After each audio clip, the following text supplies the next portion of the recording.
Au commencement, Dieu créa le paradis et la terre, la mer et tout ce qu'il y a dedans. Et depuis le début de la création, l'œuvre de Dieu est vue et connue de tous. Pour toute construction, il faut un maçon. Et pour la création, il faut un créateur. Et tout comme un plan ingénieux révèle le talent de l'architecte, notre univers grandiose révèle la gloire de notre redoutable créateur. Les merveilles de Dieu nous entourent. Et tous ces prodiges en disent beaucoup sur notre créateur.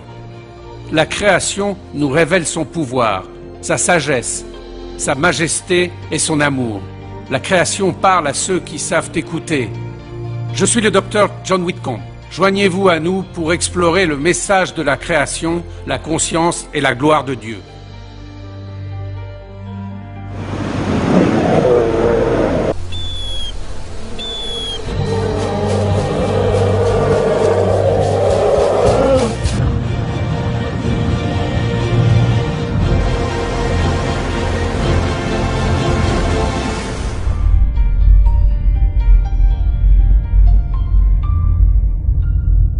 Dieu de pouvoir.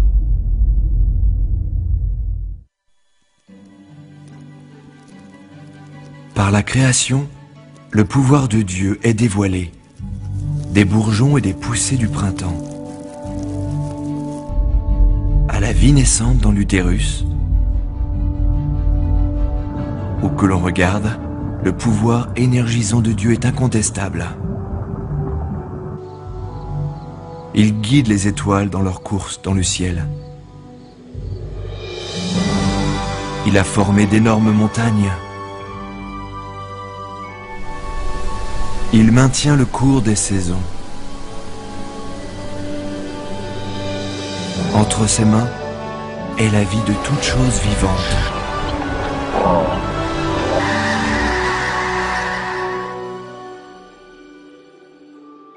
Et le fait que l'on ait un univers nous dit qu'il nous faut un créateur. Parce que vous voyez, l'univers a un début, et cela demande donc une cause.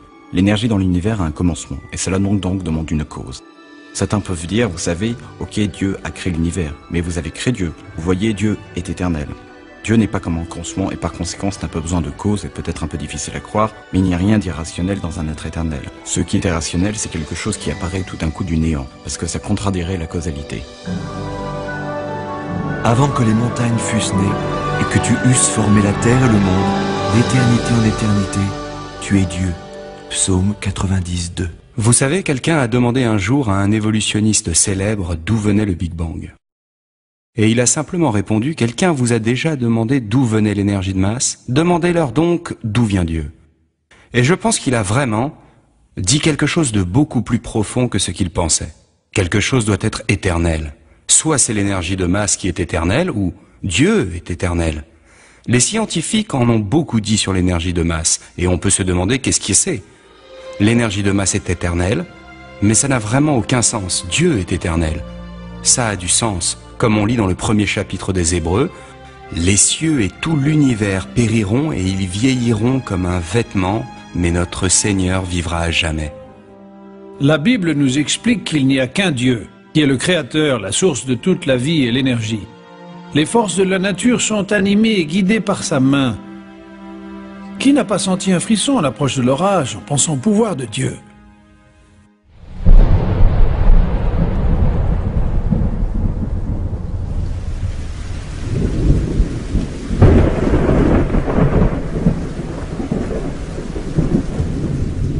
Ces éclairs illuminent le monde.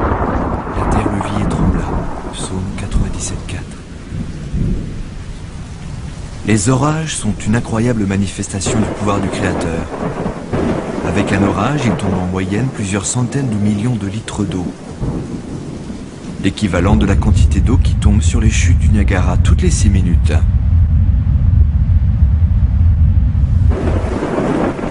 Et cet orage décharge 10 millions de kilowattheures en énergie, l'équivalent d'une ogive nucléaire de 20 kilotonnes. Les plus gros orages peuvent décharger 10 ou même 100 fois plus d'énergie. Et à tout moment, des centaines d'orages éclatent quelque part autour du monde. On compte jusqu'à environ 16 millions d'orages chaque année.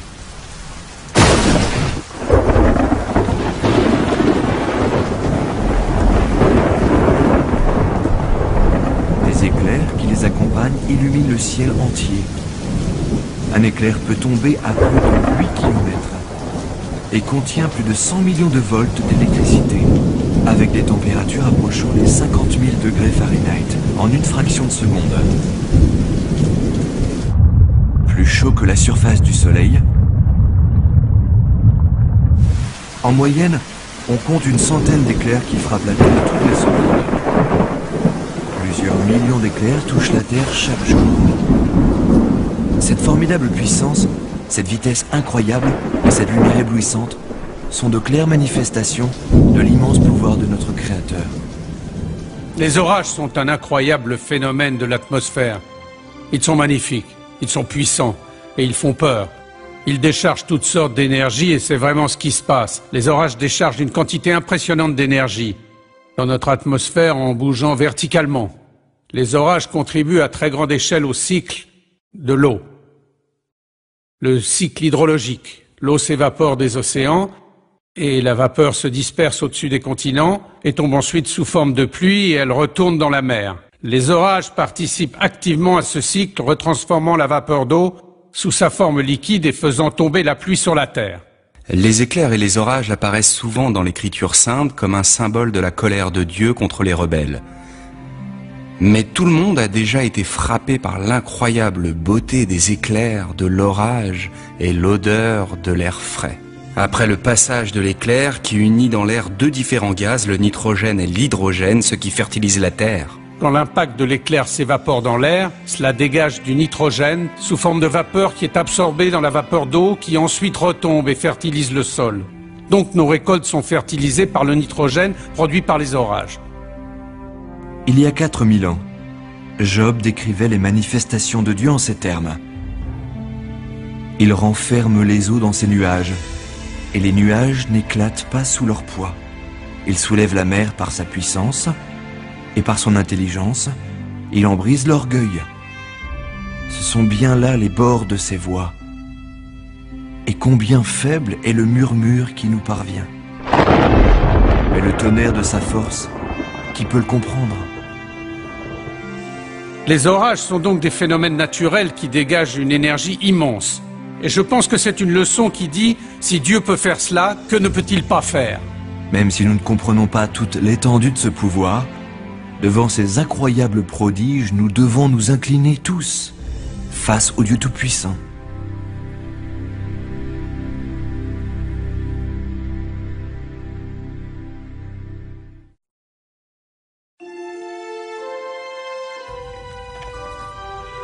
Levez vos yeux en haut et voyez qui a créé ces choses. À la grandeur de son pouvoir et de sa force puissante, pas une ne manque. Isaïe 40, 26.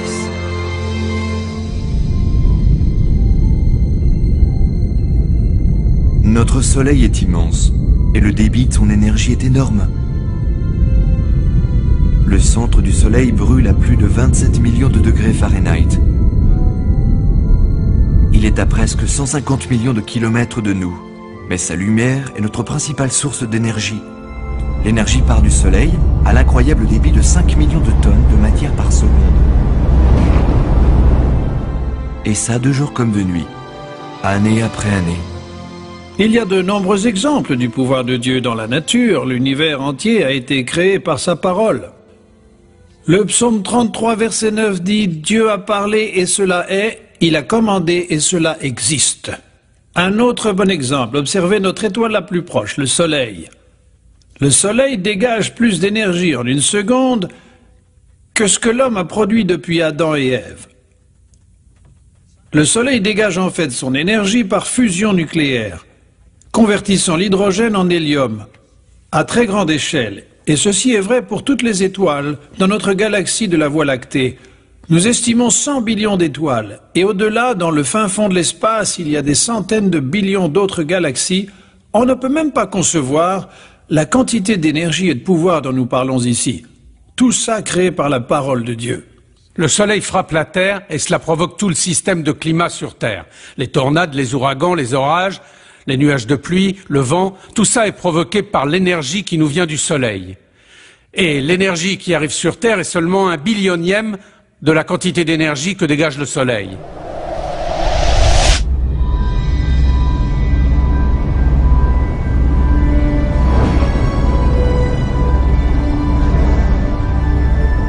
Pour bien comprendre, avec l'aide de l'animation par ordinateur, voyageons avec la Terre vers le Soleil, à 100 fois la vitesse de la lumière.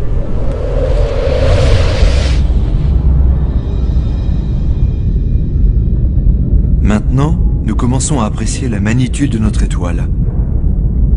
Plus d'1 million de planètes Terre tiendraient dans le Soleil. Et pourtant, notre Soleil est de taille moyenne. De nombreuses étoiles dans notre galaxie le dépassent. Actarus est la 4e étoile la plus brillante dans le ciel. À plus de 320 trillions de kilomètres, cette géante orange est visible à l'œil nu.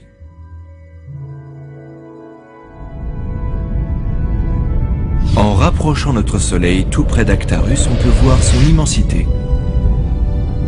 Actarus est 100 fois plus brillante, avec un rayon 20 fois plus grand que celui du Soleil. Et pourtant Actarus semble petite quand on la compare avec la supergéante Bételgeuse.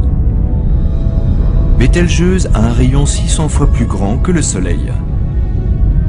De ton rougeâtre, cette étoile est 60 000 fois plus brillante que le Soleil.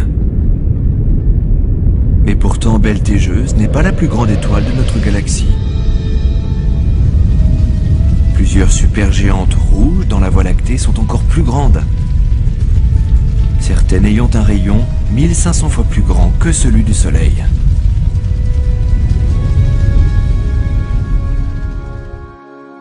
Eh bien, une des choses dans la création qui, je crois, démontre vraiment le pouvoir de Dieu, c'est l'énergie qui dégage les étoiles. Comme le Soleil qui dégage plus d'énergie en une seconde qu'1 milliard de grandes villes sur Terre. Et enfin, s'il y en avait, 1 milliard produirait en 1 an. Et on ne parle ici qu'une de seconde. Vous imaginez, bien sûr, il y a des étoiles qui sont encore plus puissantes que le Soleil. Imaginez toute cette énergie, toutes ces étoiles. Il y a des milliards d'étoiles dans la galaxie et des milliards d'étoiles dans d'autres galaxies. Et pourtant, la Bible décrit la création de toute cette énergie, tout ce pouvoir en une seule phrase. Et il fit aussi les étoiles.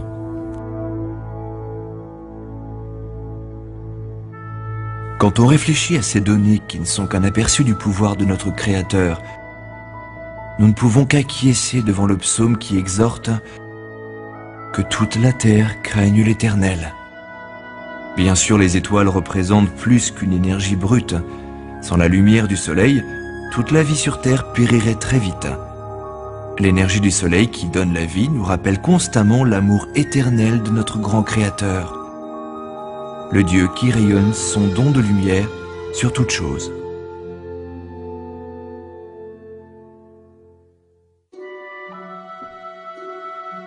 Il compte le nombre des étoiles, il appelle chacune par son nom. Il est notre grand Seigneur, il est tout-puissant, à son intelligence point de mesure. Psaume 147, 4, 5. L'univers visible contient plus de 100 billions de galaxies. Chacune de ces galaxies a un diamètre de millions de trillions de kilomètres de long. Et chacune compte des centaines de billions d'étoiles. Cela dépasse l'entendement, mais on estime maintenant que l'univers compte plus d'1 billion de trillions d'étoiles. Bien avant l'invention du télescope, la Sainte Écriture déclarait que l'homme ne serait jamais capable de déterminer leur nombre exact, car elles étaient trop nombreuses. Bien sûr, le Créateur en connaît le nombre exact, et le psaume 147 déclare qu'il appelle même chacune des étoiles par son nom.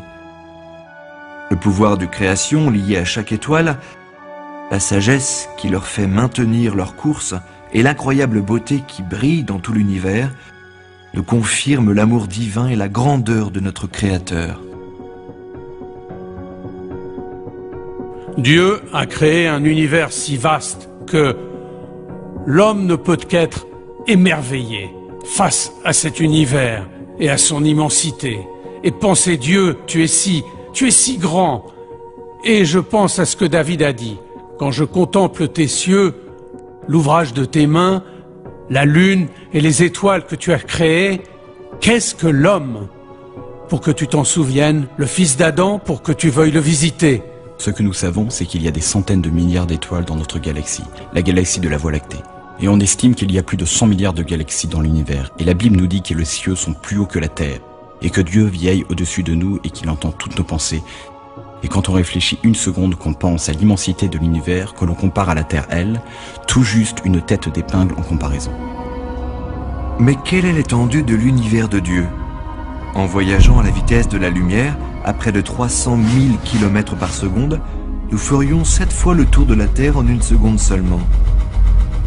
Cependant, faire le tour de l'univers connu à la vitesse de la lumière nous prendrait au moins 28 millions d'années ou plus.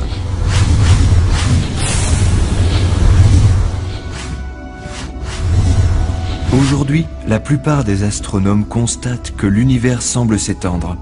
Cela se confirme aussi dans la Bible où il est dit que Dieu étend les cieux comme une toile. Isaïe 40, 22.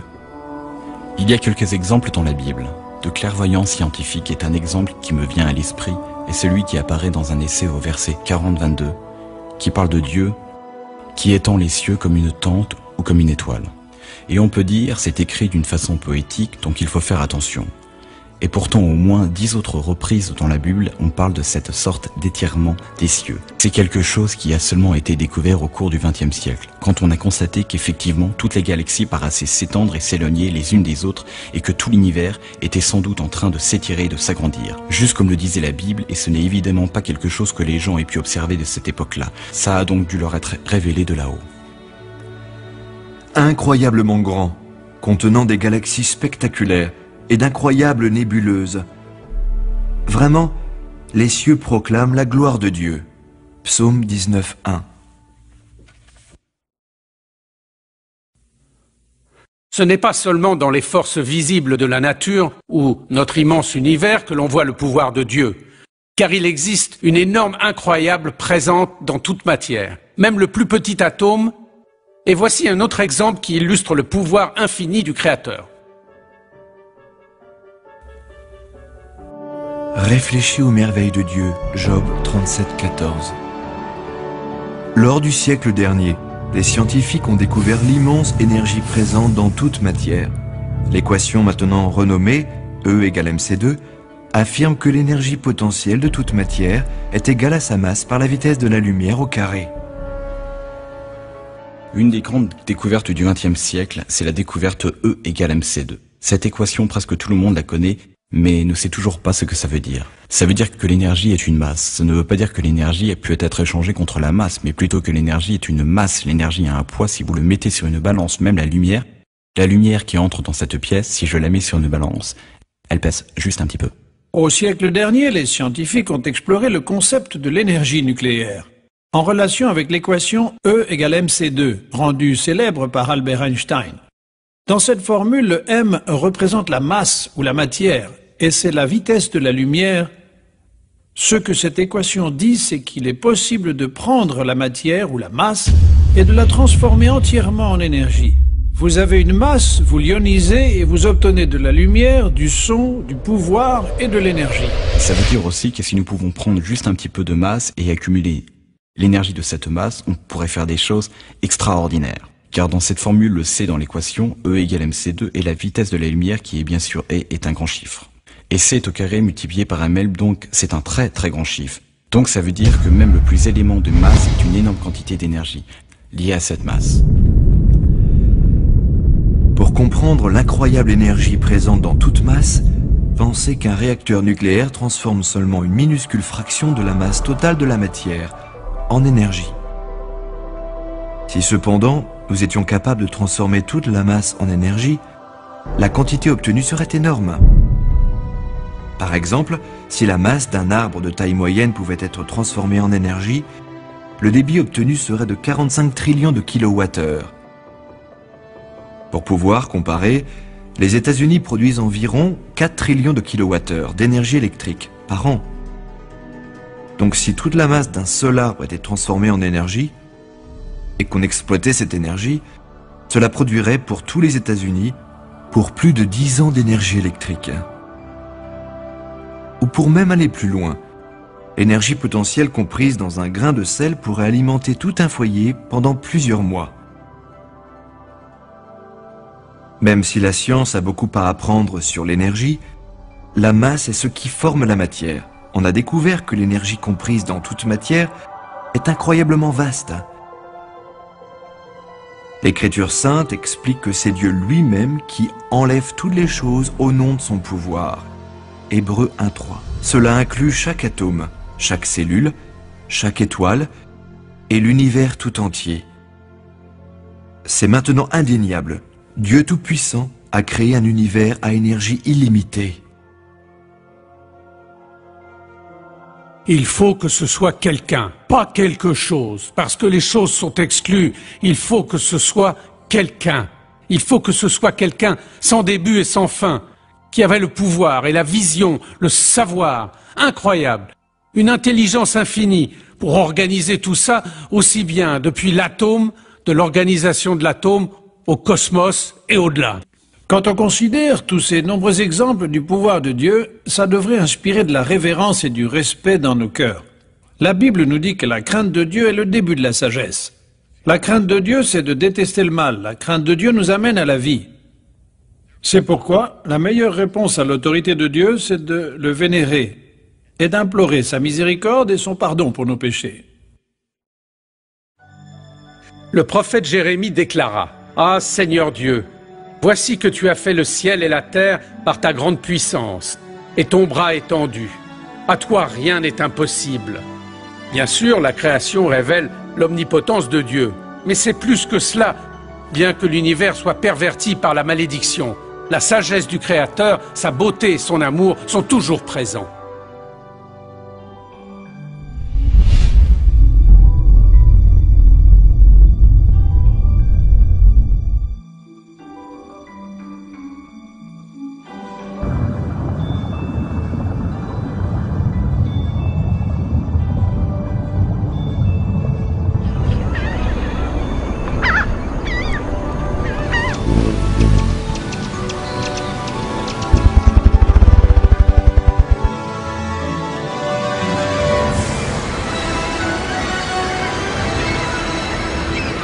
Dieu de sagesse.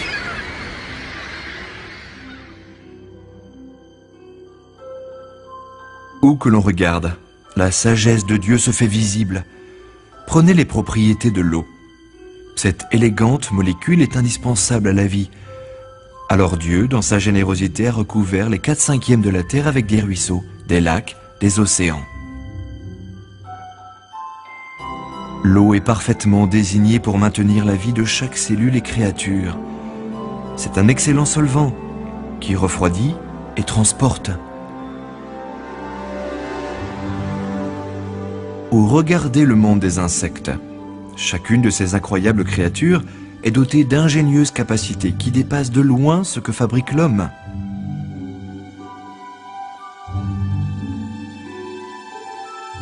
Élégantes et complexes, les œuvres du Créateur proclament sa sagesse.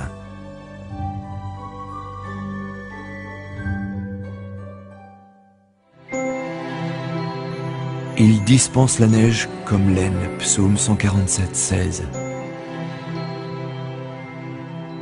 Il y a des milliers d'années, Dieu demanda à Job, « Es-tu parvenu jusqu'au trésor de neige ?» Or, personne vivant à cette époque ne pouvait vraiment connaître les trésors de la neige. Mais avec l'invention du microscope, on peut maintenant apprécier la complexité de ces flocons. Voici de réels flocons de neige qui sont arrivés sur Terre intacts. Les flocons de neige se forment dans les nuages où la vapeur d'eau se condense et se cristallise en glace. Les flocons grossissant, ces formidables motifs apparaissent. Complexes, symétriques et magnifiques. Ils sont incroyables à observer. Si on compare, la neige artificielle n'a jamais la structure élaborée des vrais flocons de neige. Les flocons de neige se créent à partir d'incroyables molécules d'eau. Chaque atome d'oxygène a un petit peu de charge négative et s'accroche à 2 atomes d'hydrogène qui ont un peu de charge positive. Et ils sont en fait de plus de 40 degrés Celsius de différence. Quand la molécule arrive au point de gel soudain, ils arrivent au moment où l'attraction électrique des charges positives et négatives les fait fusionner ensemble. Et c'est la source d'énergie. Ensuite, la forme que Dieu a donnée aux molécules d'eau se transforme pour donner ces magnifiques flocons. Chacun est unique, chacun est le reflet de la créativité de Dieu. Chaque jour, des trillions de trésors transparents de Dieu tombent sur Terre, pour notre joie et découverte. Et pourtant, il n'y en a pas deux exactement pareils. Moi, je crois que Dieu a construit toutes ces formes hexagonales déjà à l'intérieur de la molécule d'eau, parce que c'est étudié de façon à ce qu'ils s'assemblent. Ils forment ces dessins hexagonaux, et plus de molécules s'ajoutent et ils s'agrandissent. Et chaque flocon de neige est fait littéralement de millions de molécules d'eau. Et même si chacun se construit d'une façon particulière, plus ils s'agrandissent. Quand les flocons tombent à travers les nuages à différentes températures, plus ils commencent à prendre différentes formes. Et donc, chaque flocon de neige va être légèrement différent par rapport aux autres. Chaque flocon se construit sur une base hexagonale et montre une formidable symétrie dans ses motifs. C'est sûr, le trésor de la neige existe bien, comme Dieu l'a déclaré il y a 4000 ans. Il y a deux choses sur les flocons de neige qui vraiment me passionnent. La première, c'est littéralement leur beauté. Vous les regardez et vous voyez tous ces dessins avec ces motifs plats et toute cette structure complexe. Et puis, il y a plus d'une centaine de types basiques de flocons de neige. C'est juste vraiment magnifique. Et ça me dit quelque chose aussi sur Dieu. Ça me dit que Dieu aime beaucoup la beauté. Et il m'aime aussi parce qu'il a créé toute cette beauté pour que je la regarde. Alors cela résonne en moi. La deuxième chose, c'est la façon dont les flocons sont structurés. Comment toutes ces molécules individuelles s'assemblent en suivant un modèle fixe constant qui revient régulièrement. Et ça me confirme que Dieu l'a conçu. Il y a aussi une interprétation spirituelle. Chaque flocon de neige est complètement différent. Comme chaque humain, chaque être est unique et spécial aux yeux du Seigneur. Comme la main créative de Dieu forme les flocons de neige avec amour, ainsi, il essaie de créer chaque personne en reflet de sa gloire. Comparés au reste de la création, les flocons de neige sont simples. Pourtant, l'attention du grand architecte, même pour les innombrables flocons de neige qu'il forme chaque jour, est une indéniable marque de son amour. Dieu a alors conçu non seulement les flocons de neige, mais aussi d'autres types de molécules, tout type de systèmes, avec des assemblages et des procédés que nous commençons tout juste à tenter de comprendre maintenant.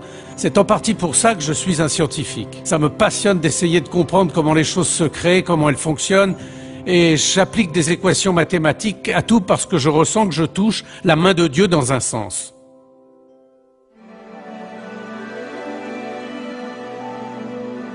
Mon Dieu, que tes œuvres sont nombreuses, tout avec sagesse tu les fis. Psaume 104, 24. Si de simples molécules d'eau formant les flocons de neige dévoilent une structure magnifique, considérez l'incroyable ingéniosité de celle des plus grandes et complexes molécules, comme l'ADN. L'ADN contient la base de toute vie, et c'est de loin le système de support d'information le plus complexe que l'on connaisse dans l'univers. Par exemple, la quantité d'informations contenues dans l'équivalent d'une tête d'épingle d'ADN remplirait une pile de livres 500 fois plus haute que la distance d'ici à la Lune. L'enchaînement de codes et la structure de cet incroyable système relèvent l'intelligence suprême de son créateur. L'évidence pour moi qui vraiment proclame qu'il y a un Dieu, c'est l'étude de l'ADN. L'ADN est une vraie puissance. Une machine massive de stockage d'informations. Et en fait, l'ADN qui conserve nos gènes est comme une encyclopédie d'informations, écrite dans un langage codé.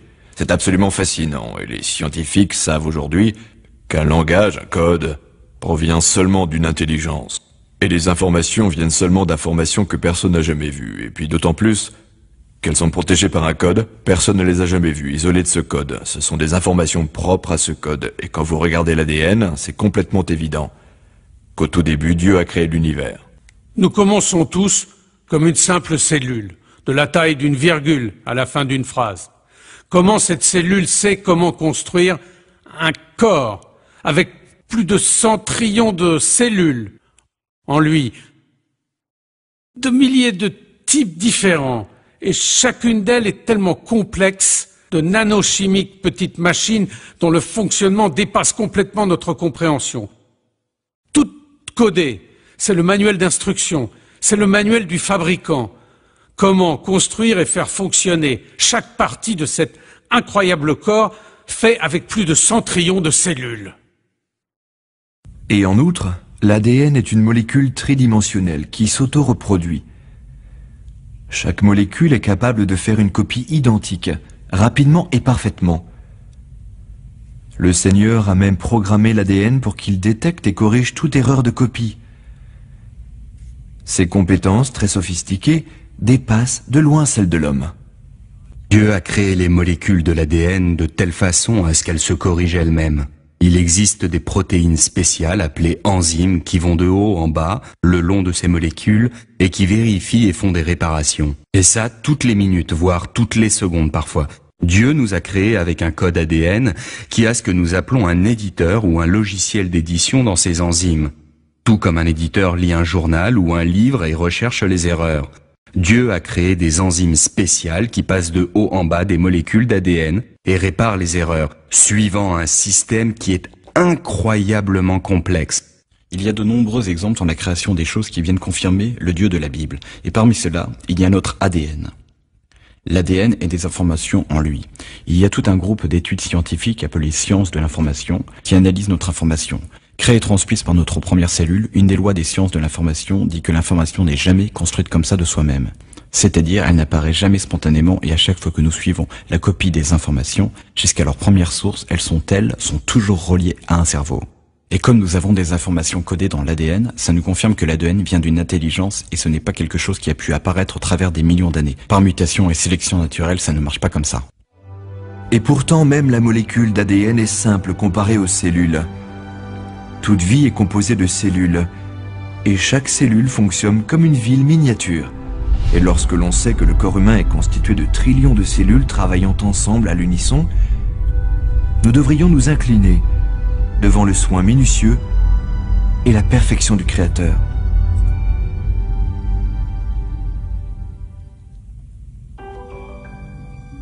Dieu fournit au laboureur la semence et le pain qu'il nourrit. Corinthiens 2, 9-10. Chaque graine est un miracle miniature. Dieu a programmé la petite graine du séquoia pour qu'elle devienne le plus grand arbre sur Terre, montant jusqu'à 90 mètres et pesant plusieurs tonnes. Dieu a créé l'humble graine de la pomme pour qu'elle produise de délicieux fruits en quantité tous les ans. Et Dieu a conçu une profusion de graines pour reproduire des fleurs spectaculaires en abondance. Pensez à toutes les variétés de graines. Comme il est dit dans la Genèse, chaque graine produit toujours selon son espèce. Et comme le Seigneur l'a voulu, les fruits et dérivés qu'elle donne ont apporté la nourriture et toutes les ressources nécessaires à l'homme et son environnement. Dans le premier chapitre de la Genèse, Dieu dit que la terre verdisse de verdure, des herbes portant semences et des arbres fruitiers donnant sur la terre selon leur espèce, des fruits contenant leurs semences, et il en fut ainsi.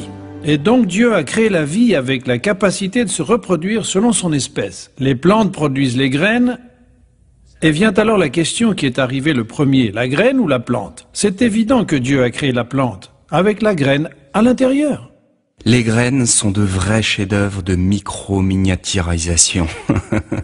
Dans chaque graine, il y a un bébé, un petit embryon de plante. Elle a déjà des feuilles de former, une tige, une racine, entourée d'une capsule qui protège son contenu, sensible à tout un tas de récepteurs, recevant des signaux, des messages de l'environnement. Et elle sait quelle température, quelle humidité, il a fait combien d'oxygène. Toutes ces choses doivent être présentes avant qu'elles ne germent. Et les premières graines fossilisées qu'on a retrouvées ressemblent exactement aux graines qu'on a aujourd'hui. Les graines sont les premières structures reproductives que Dieu a créées le 3e jour de la création, et elles continuent à vivre de la même façon depuis, et elles se multiplient selon leurs espèces. Aujourd'hui, les scientifiques viennent de découvrir ce que disait déjà l'Écriture sainte. Au cœur de la modeste graine, il y a la vie. On y trouve des cellules vivantes, de petites usines d'une incroyable complexité. Aucun scientifique n'a pu créer de graines synthétiques, et aucune graine n'est simple. Les graines sont programmées pour rester inactives jusqu'à ce qu'elles aient assez d'eau et de chaleur. Qui leur a donné cette capacité pour sentir la température et l'humidité? Qui détermine le moment propice pour faire germer la graine? Qui dit à la racine « tu dois descendre » et à la tige « tu dois monter » Ne voyez-vous pas la main de notre Créateur qui les guide? Pour pouvoir germer et pousser, les graines ont besoin de certains nutriments, de propriétés idéales dans l'eau, d'une quantité précise de lumière, de la bonne atmosphère et aussi de la pollinisation. Et tout ceci a dû être mis en place dès le début du monde pour que les graines produisent une récolte d'abondance pour le genre humain.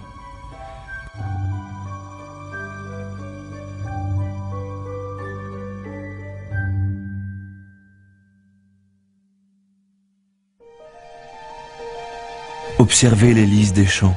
Si Dieu habille de la sorte l'herbe des champs, ne fera-t-il pas bien plus pour vous? Matthieu 6, 28, 30. Quel monde fade nous aurions sans les plantes et les fleurs? De la petite graine modeste à la magnifique floraison, les fleurs sont une particule de la splendeur de Dieu. Il y a une grande variété de plantes fleuries qui éclorent tout autour du monde. Et chacune de ces fleurs uniques, ses fruits et son parfum. Et quand elles s'épanouissent, leur parfum remplit l'air. Pensez que chaque fleur produit toujours son propre parfum particulier. Encore plus impressionnant, Dieu utilise les mêmes éléments, terre, lumière et eau, pour produire toutes ces éclatantes variétés. C'est incroyable. Mais certaines fleurs sont programmées pour savoir quelle heure il est. Les pavots de Californie, les belles de jour et les lys communs sont trois magnifiques exemples. Elles s'ouvrent et se ferment avec la précision d'une horloge. Elles sont sensibles à la pression atmosphérique, la longueur du jour, la température et l'humidité, et doivent avoir alors un biorhythme en elles-mêmes. Chaque feuille d'une plante est aussi une merveille. Bien avant que l'homme ne découvre comment accumuler l'énergie solaire, le Créateur a installé de miniatures panneaux solaires sur chaque feuille verte. Quand la feuille grandit, elle est programmée pour faire face au soleil, pour recevoir son énergie. Cette énergie active ses éléments chimiques. Au résultat, le dioxyde de carbone est absorbé, l'oxygène est relâché et l'hydrogène est utilisé pour fabriquer du sucre. Dieu a été très ingénieux en créant les feuilles pour qu'elles absorbent le gaz que rejette l'homme et diffusent de l'oxygène, dont dépendent toutes les créatures pour leur survie. La photosynthèse est aussi la base pour toute notre alimentation. Heureusement, Dieu a créé d'innombrables petites machines vertes qui travaillent tous les jours. Les plantes fleuries sont un vrai témoignage de la générosité de Dieu. Elles ne sont pas seulement nécessaires pour notre alimentation et la médecine et d'autres aspects de la vie que nous connaissons, mais nous ne serions pas capables d'exister sans les plantes fleuries. Prenons le cas par exemple de la grande famille d'animaux appelée anthropodes. Les insectes sont un des groupes de cette famille. Les insectes ont besoin de plantes et les plantes, sans aucun doute, besoin des insectes pour ce qui est de la pollinisation. Et les insectes s'occupent également à fertiliser les plantes année après année. La Genèse au verset 29 nous dit que Dieu a créé les plantes vertes, séduisantes à voir et bonnes à manger.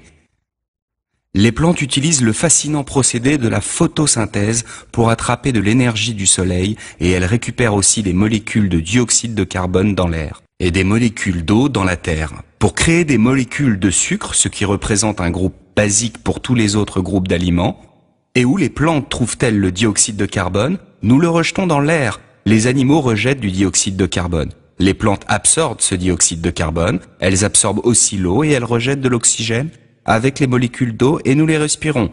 Nous brûlons le sucre, ce qui produit le dioxyde de carbone que les plantes absorbent pour produire plus de sucre. Vous avez compris l'idée ? Toutes ces actions s'assemblent dans une chaîne, tout en même temps. C'est une des choses, quand nous nous mettons à contempler la création, Dieu a créé les plantes, les animaux, les hommes, toutes les caractéristiques physiques de l'univers, pour que tout converge ensemble dans un système complexe qui reflète sa gloire. Aliments, oxygène, médecine, énergie, matériaux bruts. C'est sûr, le Seigneur a créé les plantes à notre avantage. La riche diversité de plantes fleuries et les nombreux avantages qu'on en fait, tout cela révèle un Créateur sage et généreux. Magnifiques quand elles sont épanouies, la beauté des fleurs fane rapidement. L'Écriture sainte compare la vie de l'homme sur la terre à la fleur. Elle passe très rapidement. C'est pourquoi il est si important pour chacun d'entre nous de rechercher la vie éternelle dès aujourd'hui.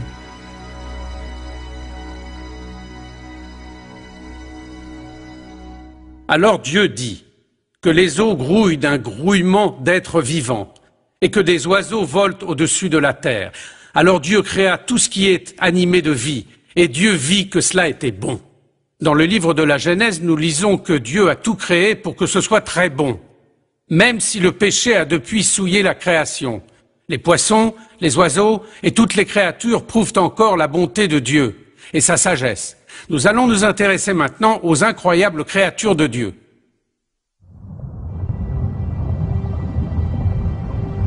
Vivant dans tous les océans du monde, existent des créatures plus magnifiques encore que ce que l'homme ne pourrait s'imaginer. L'immense diversité des habitants des océans montre l'incommensurable ingéniosité de notre formidable Créateur. Et chaque créature de la mer a été conçue avec une incroyable fonctionnalité. Dieu a équipé la pieuvre d'une espèce de jet à propulsion, d'un système de ventouse et de camouflage personnalisé bien supérieur à tout système créé par l'homme. Regardez cette pieuvre géante se transformer en rocher avec des algues. Sa couleur, sa forme, sa texture sont toutes transformées en un instant.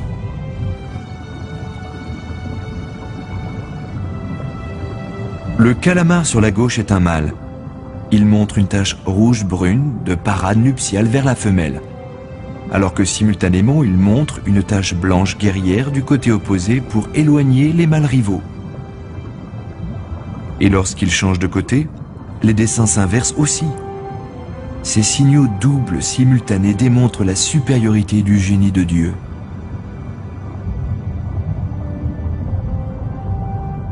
Les relations symbiotiques qui se développent sous l'eau révèlent une vision parfaite dans la conception du système.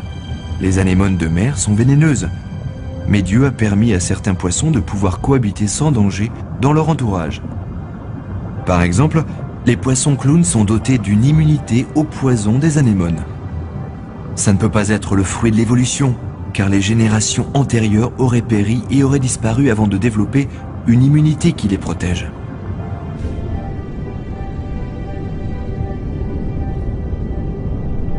Le déplacement en banc de certains poissons est toujours à l'étude.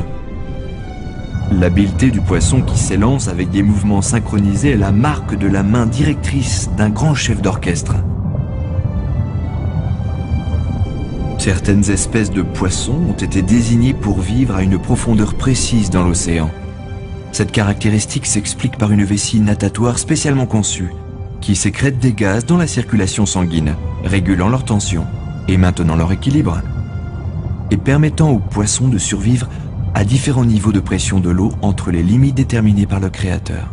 Vraiment, une de mes créatures des océans préférées, c'est le nautile sacré ou le nautile cloisonné. Voici le coquillage comme vous pouvez en trouver dans les boutiques de coquillages de Floride. Et quand vous coupez ce coquillage en deux, regardez ça, toutes ces petites cloisons à l'intérieur.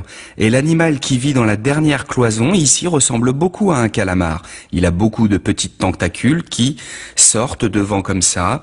Et toutes ces petites cloisons lui permettent de réguler sa profondeur, comme un sous-marin le fait. À l'intérieur de cet incroyable calamar, il y a un cerveau, il y a un œil qui voit le monde comme nous le voyons. Il y a un système digestif avec des glandes salivaires et aussi un pancréas. Il a 3 cœurs différents, il est aussi complexe que nous à l'intérieur. Et pourtant, un fossile de ce genre de créature a été un des premiers fossiles retrouvés. Une complexité millénaire, c'est un formidable témoignage à la créativité de Dieu. Quand j'étudie les créatures des océans que Dieu a créées, je m'intéresse particulièrement aux poissons. Ce sont des créatures fascinantes, en commençant par leur habilité aérodynamique, le fait qu'ils aient été conçus pour extraire de l'oxygène de l'eau d'une façon aussi efficace. Le fait qu'ils aient des valeurs esthétiques aussi agréables et aussi bien sûr l'excellente qualité qu'ils apportent à notre alimentation. Les poissons ont toujours été des poissons si l'on en croit les fossiles qu'on a retrouvés. Les poissons sont très certainement d'incroyables habitants parmi les créatures vivantes créées par Dieu.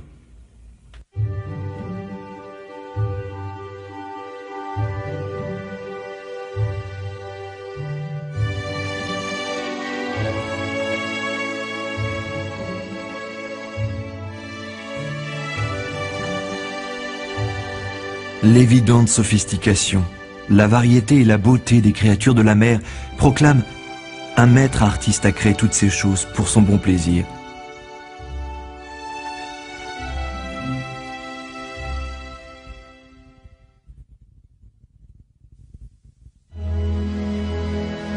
Regardez les oiseaux du ciel, Matthieu 6, 26.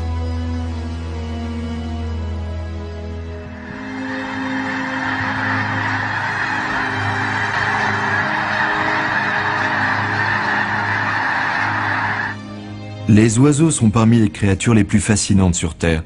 On est émerveillé face à leurs couleurs spectaculaires, leur forme aérodynamique et leur habileté à voler avec grâce et aisance. Pendant des siècles, l'homme a essayé d'imiter le vol de l'oiseau.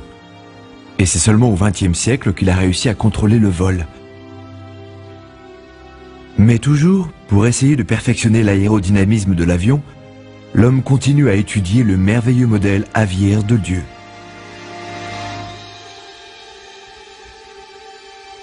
Regardez quelques caractéristiques du modèle du Créateur. Les os de l'oiseau sont très légers et pratiquement creux. Ils sont retenus à l'intérieur par des supports et alvéolés par des poches d'air. Ces os très légers sont tellement bien conçus pour le vol que les plumes de l'oiseau sont en fait souvent plus lourdes que leur squelette tout entier. Même son bec a été conçu pour ne pas l'alourdir. Il est fait de cornes très légères, au lieu d'os plus lourds. Les oiseaux ont aussi deux muscles pectoraux très résistants. Le plus grand contrôle le mouvement des ailes vers le bas, et le plus petit, le mouvement des ailes vers le haut. Et seuls les oiseaux ont été conçus avec des plumes. Les plumes isolent l'oiseau de la chaleur du soleil. Les protègent du froid, isolent son corps de l'eau, et créent des surfaces de l'aile et de la queue indispensables pour voler. Chaque plume est connectée à un nerf et contrôlée par un muscle. Cette précision musculaire et ce contrôle permettent à l'oiseau de s'équilibrer dans l'air, se diriger et de freiner quand il ralentit pour atterrir. Les oiseaux sont vraiment d'extrêmement fascinantes créatures. Ils sont connus bien sûr pour leurs plumes, qui sont un vrai chef-d'œuvre de résistance et de légèreté combinés en même temps. Elles ont un tout petit système de barbules, qui sont un peu comme un genre de velcro, qui les maintiennent tout ensemble. Et les petites plumes ressortent de chaque côté du rachis, et ils peuvent les séparer, les fermer ou les ouvrir quand ils nettoient leurs plumes. Et chaque plume, tout le long du bout de l'aile, a une taille et une forme légèrement différentes, et elles sont toutes connectées les unes avec les autres. Ce n'est pas possible, vraiment. Que les plumes aient pu évoluer dans le temps au hasard, c'est une merveille, un vrai chef-d'œuvre, et c'est un exemple miraculeux de la création.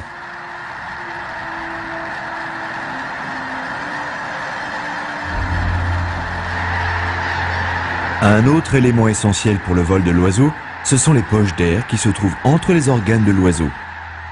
Les poches d'air de l'oiseau sont reliées à ses poumons. Et pendant le vol, l'air circule par les poches.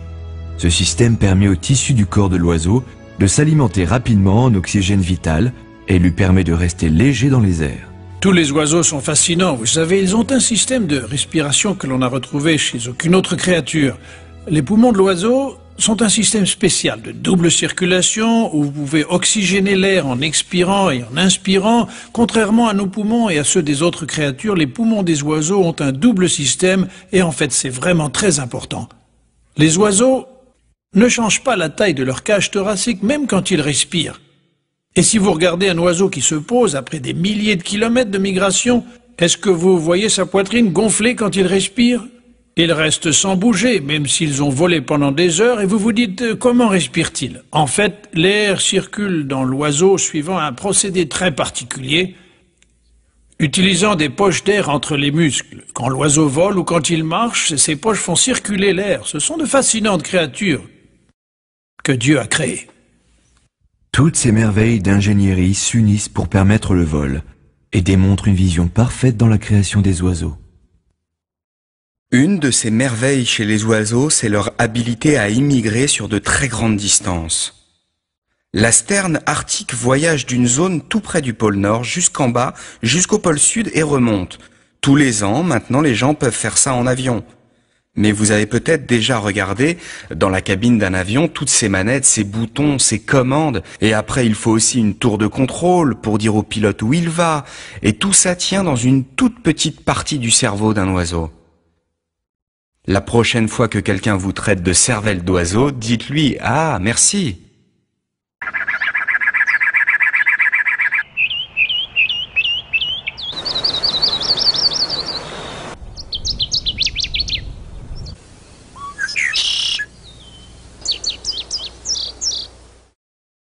Le Seigneur a équipé chaque oiseau en raison de son rôle dans la vie.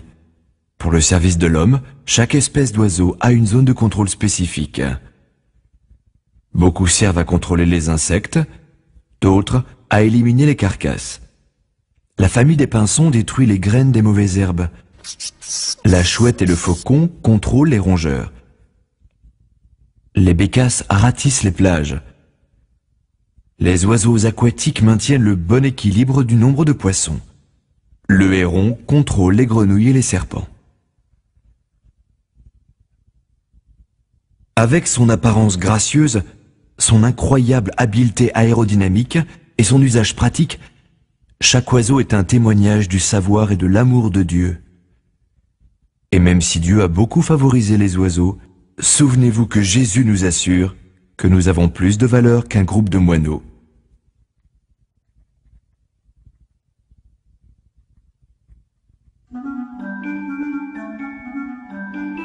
Que toutes tes œuvres te rendent grâce, Seigneur. Psaume 145, 10.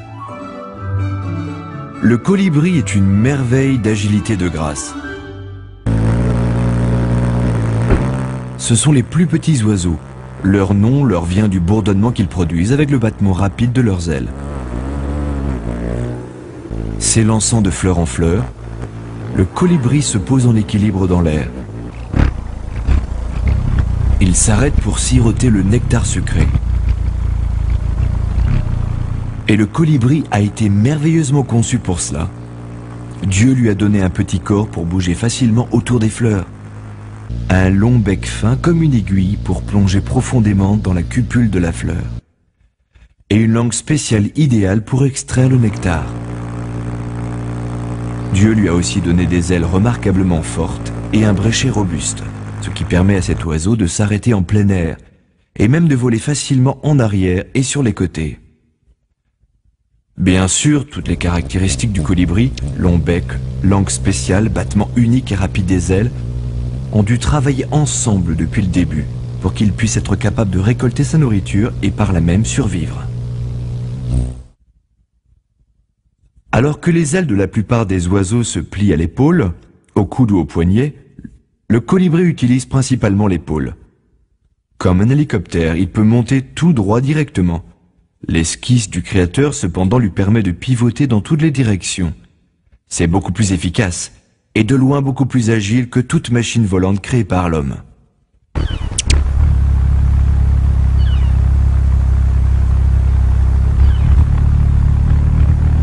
Les capacités du colibri sont époustouflantes. Quand il voltige, ses ailes battent 50 fois par seconde.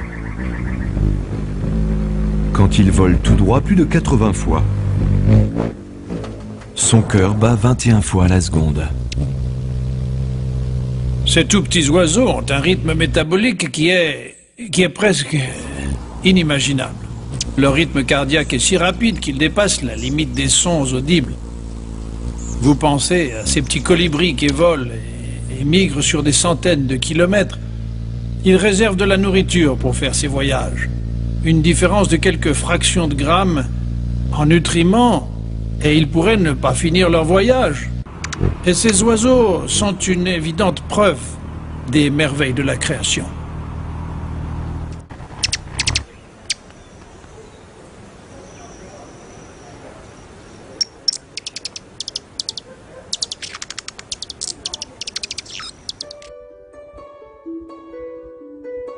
Le nid du colibri est une véritable œuvre d'art.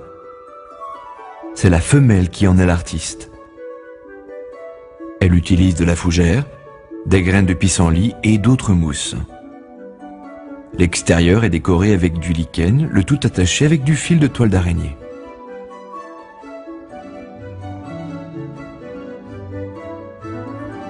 L'intérieur est molletonné avec ce qu'elle peut trouver de plus doux. Personne ne lui a enseigné l'art de construire un nid. C'est une habileté divine. Les couleurs du colibri mâle n'ont pas de rival dans le monde des oiseaux.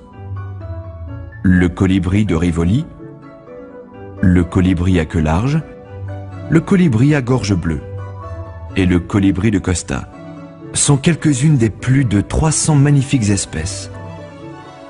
Les couleurs irisées de la gorge et de la tête sont dues à la réfraction et non au pigment.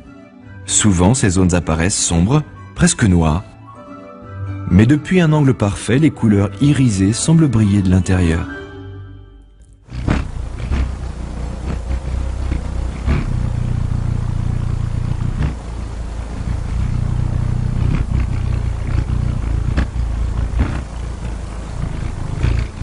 Chaque détail chez ces incroyables petits oiseaux démontre la généreuse disposition de Dieu.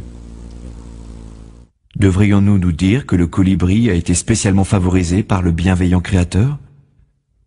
Non, cet amour sincère s'étend à toutes les créatures.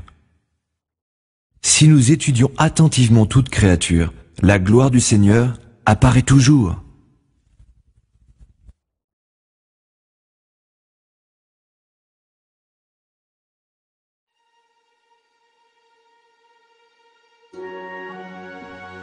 Grandes sont les œuvres du Seigneur, dignes d'étude pour tous ceux qui les aiment. Psaume 111, 2.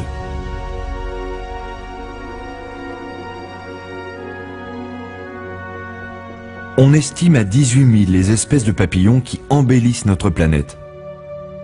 La magnifique coloration des ailes du papillon est créée par des millions de petites écailles. Ces écailles de précision fonctionnent comme des cristaux biophotoniques. Ils reflètent de spécifiques longueurs d'onde de lumière pour produire ces couleurs si brillantes. Derrière ces dessins extraordinaires et ces couleurs chatoyantes, on devine la sagesse et l'amour du Créateur. Une des choses les plus incroyables pour moi au sujet des papillons, ce sont leurs magnifiques couleurs. Prenez par exemple le papillon morpho. Le papillon morpho arbore un magnifique ton bleu irisé, mais quand des biologistes il y a des décennies de cela ont essayé d'analyser les écailles de ce papillon, ils n'ont trouvé qu'une cellule de pigmentation. Ils ont trouvé à la place des éléments biophotoniques. Ils ont trouvé des éléments qui sont conçus par le Créateur pour absorber certaines longueurs d'onde de lumière et refléter pour celui qui les regarde. Seulement cette longueur d'onde de lumière dans le spectre d'une couleur de ton bleu-violet. En utilisant un puissant microscope, on a trouvé des éléments qui ne peuvent pas avoir de variation supérieure à 0,0004 mm. Un autre formidable témoignage de la création de Dieu.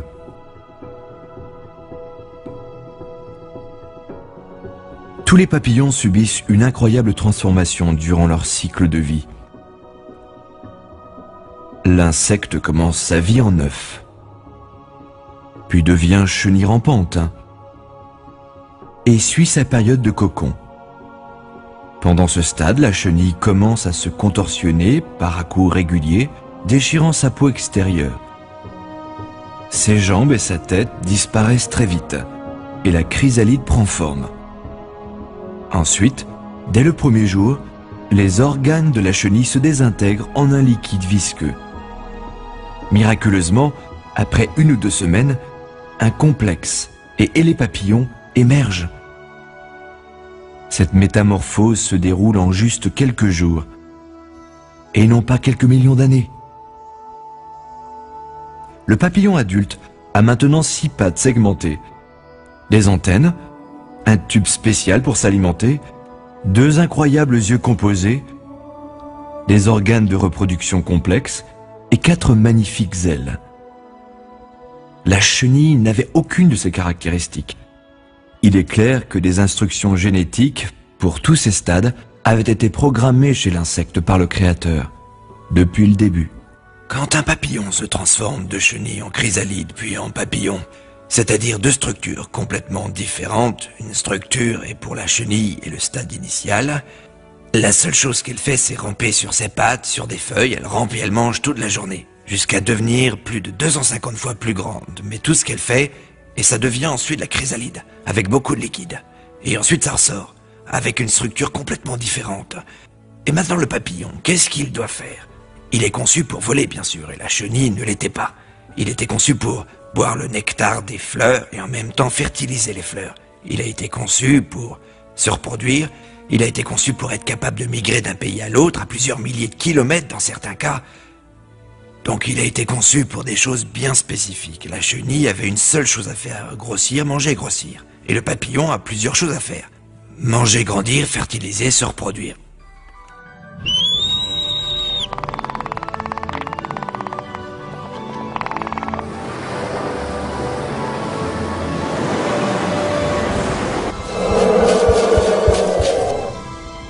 Il y a des milliers d'années, l'Écriture sainte déclarait ce qui était une loi connue de tout le monde.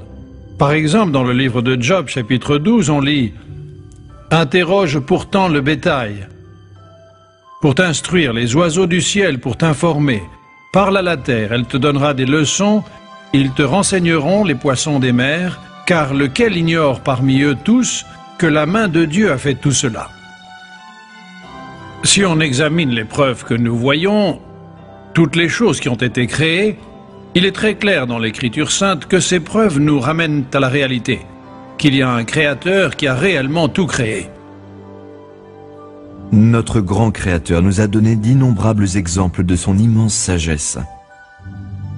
La fonctionnalité et les aptitudes des créatures de Dieu dépassent notre entendement et nous invitent à d'infinies actions de grâce et adoration.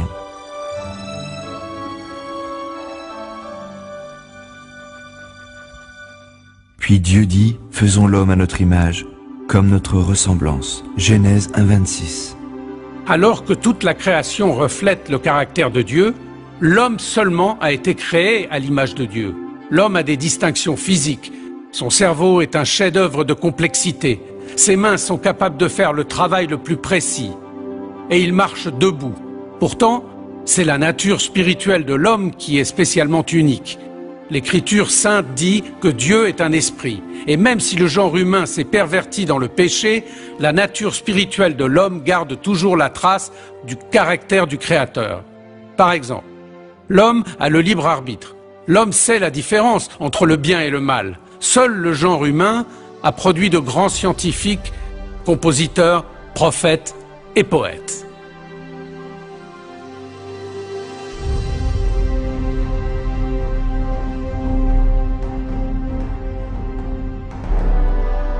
L'homme a été conçu avec de formidables caractéristiques physiques.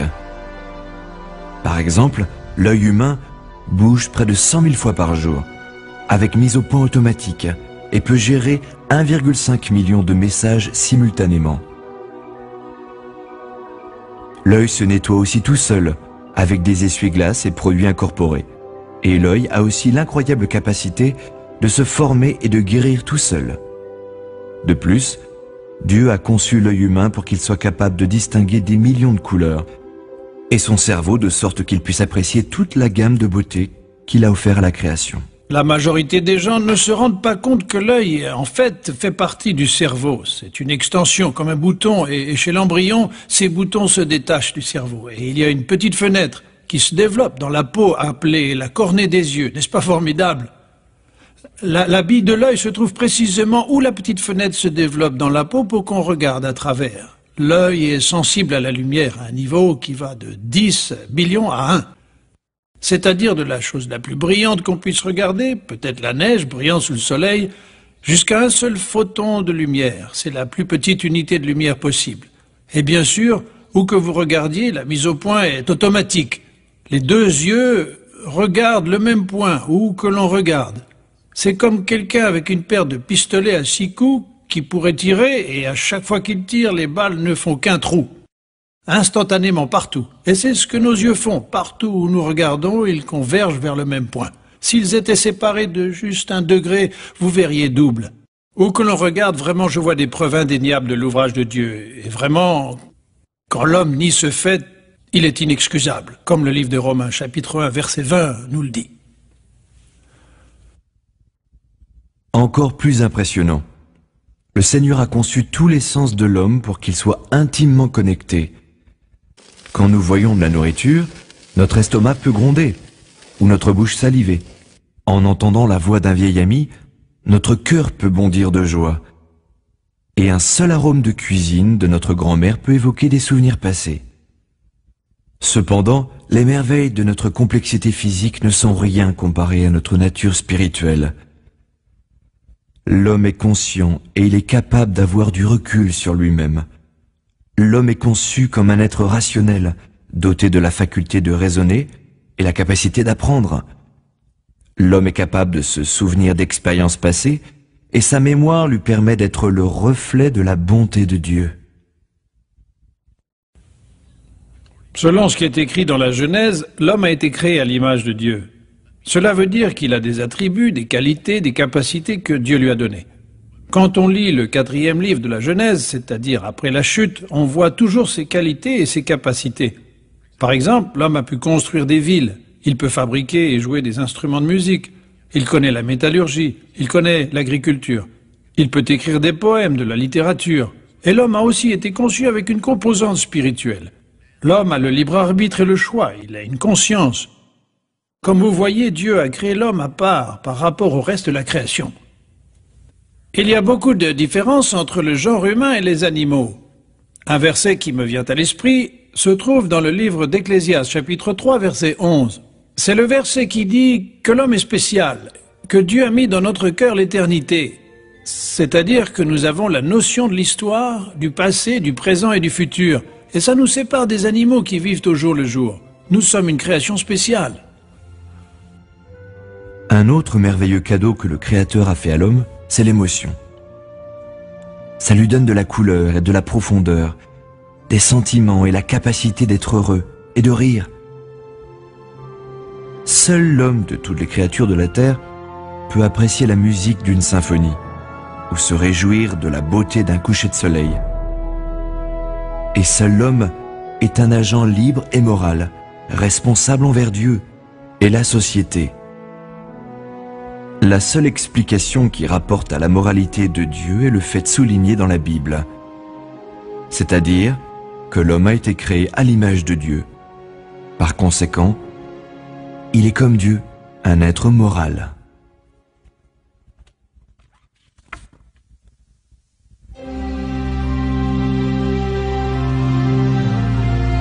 Dieu de justice.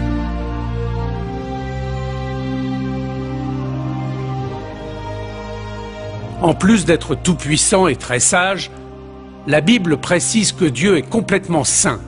Il fait toujours ce qui est juste.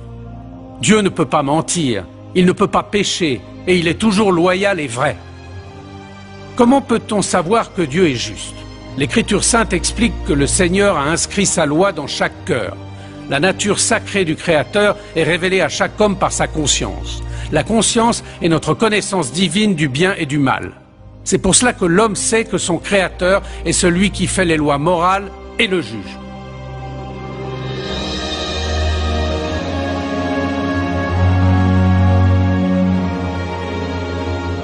Soyez saints, car moi, Yahvé votre Dieu, je suis saint. Lévitique 19:2. Anna, avez-vous une conscience? Oui, je pense que j'ai une conscience. Est-ce que vous pensez que tout le monde a une conscience? Absolument. Mais vous avez une conscience? Oui. Et d'où est-ce qu'elle vient? Je ne sais pas. La Bible est très claire à ce sujet. La connaissance de Dieu est inscrite dans nos cœurs. Et même la notion du bien et du mal. Est-ce que tu as déjà dit un mensonge? Oui, Et qu'est-ce que ça fait de toi? un menteur. Un menteur, hein. Tu as déjà volé quelque chose? Oui, Et qu'est-ce que ça fait de un toi? voleur. Un voleur? Supposons que vous êtes dans une boutique, un magasin quelque part, et quelque chose dont vous avez vraiment besoin est en face de vous, personne n'est là à regarder. Vous réfléchissez, zut, j'ai oublié mon portefeuille. Mais pas de problème, personne ne regarde. Hop, dans la poche. Vous l'avez, vous sortez, personne n'a rien vu, et vous vous en sortez très bien. Au fond de vous, qu'est-ce que vous pensez? Le soir, quand vous allez vous coucher, qu'est-ce que vous pensez? Et je pense que tout le monde sait parfaitement bien. Cette pensée va tournicoter dans votre tête. Eh oui, je l'ai volé. C'est notre conscience. Vous avez toujours fait usage de la conscience que Dieu vous a donnée? Non. Non. Est-ce que vous avez déjà prononcé le nom de votre Créateur, Dieu qui vous a créé avec tous vos attributs et tous vos dons? Avez-vous déjà utilisé son nom dans un juron? Ouais, j'avoue. Jésus a dit, vous ne devrez pas commettre l'adultère. Mais disons que si tu regardes une fille avec envie, tu commets l'adultère dans ton cœur. Est-ce que tu as déjà regardé une fille comme ça? Ok, donc tu as déjà désobéi à ce commandement alors? Dieu sait qu'il a écrit sa loi dans la conscience de chaque homme. Donc tous les hommes sont inexcusables. Tout le monde sait quand il a péché. Tout le monde sait qu'il a désobéi à sa loi et tout le monde sait que c'est mal. On a la capacité de reconnaître le bien du mal, on a la capacité de savoir si on a bien fait, et Dieu doit aussi savoir. Il doit être celui qui a inventé la moralité, c'est sûr, oui. Non, ce qui est bon. Parce que sinon, comment on sait ce qui est bien ou mal? Oui, c'est pour ça incroyable. Le fait que tout le monde connaisse le bien du mal, qu'est-ce que ça te dit sur le caractère et la nature de Dieu? Qu'il est juste. Si Dieu devait juger selon les principes divins, est-ce que tu es coupable ou innocent? Coupable. Alors, si tu es coupable parce que tu as blasphémé, menti, volé, le jour du jugement, Dieu t'enverra au paradis ou en enfer, en se basant sur les 10 commandements? J'irai très certainement en enfer. Devons nous faire face au juge tout-puissant. Oui, c'est certain. Et si c'est le cas, nous serons jugés, coupables pour ce qu'on a fait. Ma conscience me dit qu'il y a quelqu'un à qui je dois des comptes. Et c'est mon Créateur. Et je sais que je n'ai pas vécu à la hauteur de ses espérances. Est-ce que tu as déjà utilisé le nom de Dieu pour rien, par exemple, oh mon Dieu? Oui. Est-ce que tu peux penser à un moment où ta conscience s'est mise à crier pour quelque chose que tu as fait dans le passé, où elle t'a dit « Alan, fais pas ça » ou « Alan, tu ne devrais pas faire ça ». Oui. Si tu peux t'en souvenir, tu crois que notre Créateur s'en souvient? Oui. Tu crois que la conscience nous dit qu'il nous faut un sauveur? Oui. Et vous savez qu'il nous a fallu un Dieu qui nous aide personnellement et nous protège, mais d'une justice redoutable. Et c'est la seule façon possible. On ne peut pas changer les lois de Dieu. Il n'y a que lui qui ait pu mettre cette conscience en nous pour que nous puissions ressentir. C'est réellement Dieu que nous ressentons à travers notre conscience. Si la création met en avant les merveilles de Dieu, cela présente un message mixte. Car, au milieu d'autant de beauté et d'ordre, on trouve aussi la maladie, la déchéance et la mort. Et sans surprise, il n'y a que la Bible qui explique cette apparente contradiction. Au tout début, Dieu créa toutes les choses parfaites. Cependant, l'homme reçut le libre arbitre et un choix. Malheureusement, il choisit de se rebeller contre son Créateur. Et Dieu punit Adam, et le péché apporta souffrance et mort. La malédiction décrite dans la Genèse affecta toute la création, et aujourd'hui on en voit les horribles résultats. Cependant, il y a de bonnes nouvelles. Avant la fin des temps, Dieu a un plan pour sauver l'humanité. Parce que le péché demande la peine de mort, le Créateur est descendu sur terre comme un homme, a vécu une vie sans péché, et il est mort pour payer la peine de nos péchés. Il est ressuscité d'entre les morts et il offre son pardon et la vie éternelle à tous ceux qui le suivront.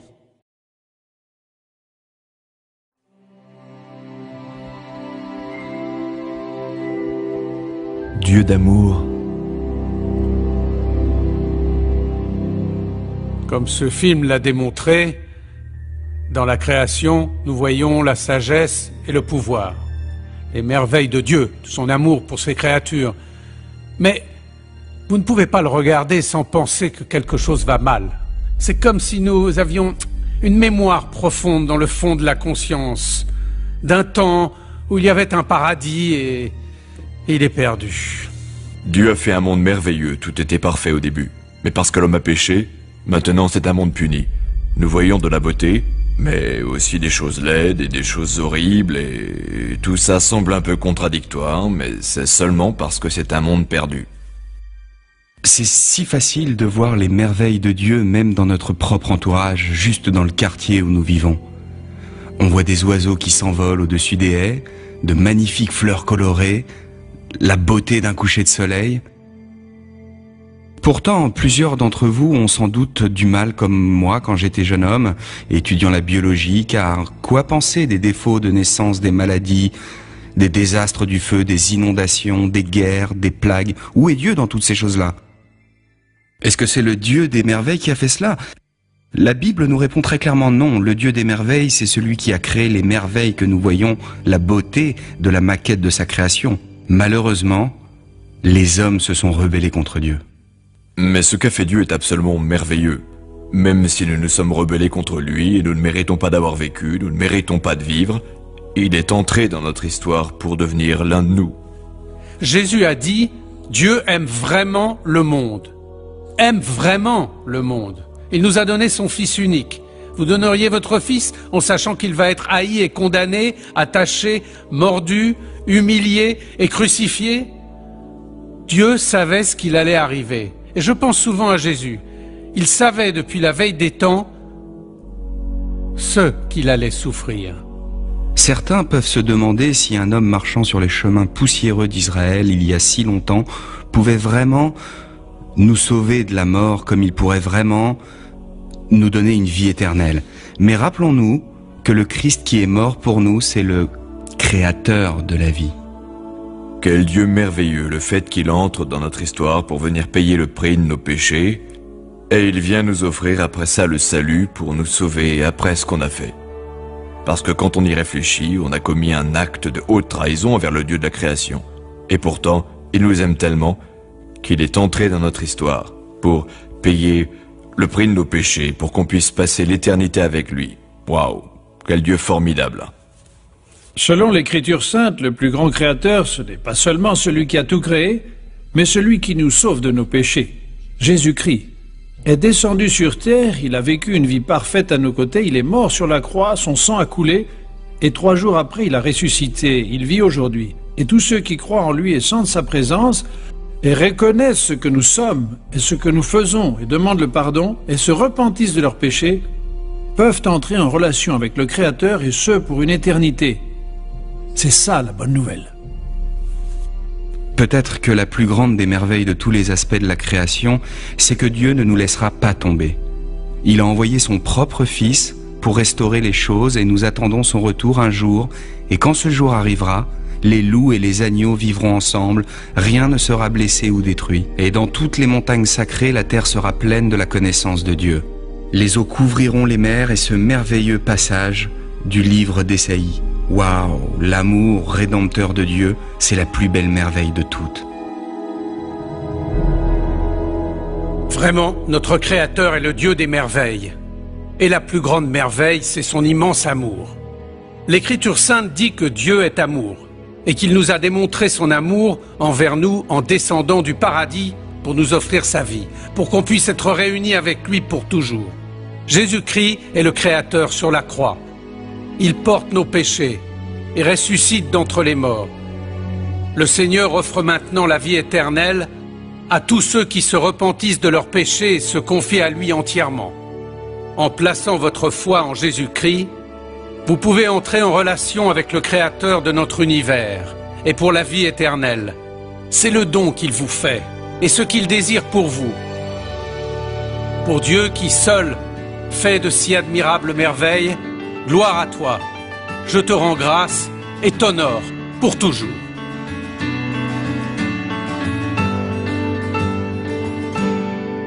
Bless the Lord, oh my soul, bless His holy, His wonderful name.